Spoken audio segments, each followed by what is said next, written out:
Paper pile pandemonium, how to declutter without losing your mind.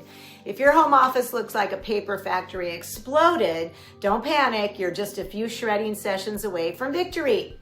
Here's your guide to sorting the important stuff from the junk that's been collecting dust since dial-up internet was a thing.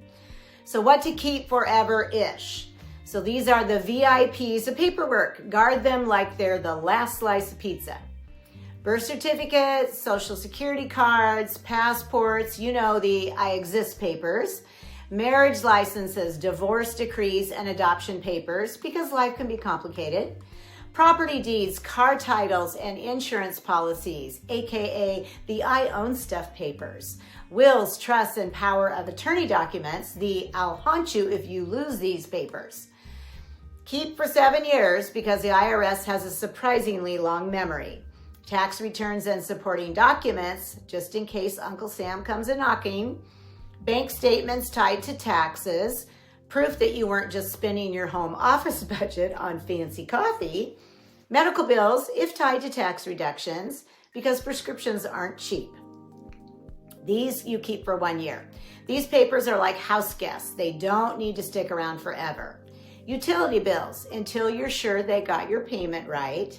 Credit card statements, for when you forget what that mystery charge was. Pay stubs, until your W-2 confirms your boss didn't forget to pay you. Shred immediately.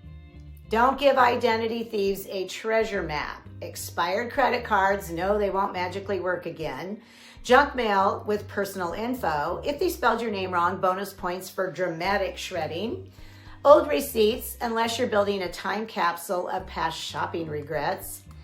Pro tip, go digital.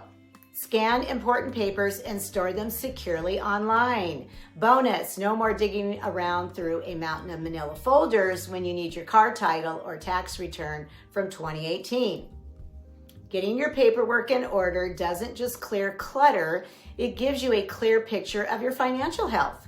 So whether you're buying, selling, downsizing, or knowing where you stand with income, expenses, and assets, makes those big decisions easier. Plus, when it's time to apply for a mortgage or calculate your home's equity, you won't be scrambling to find that one critical document buried under a mountain of paper from 1997.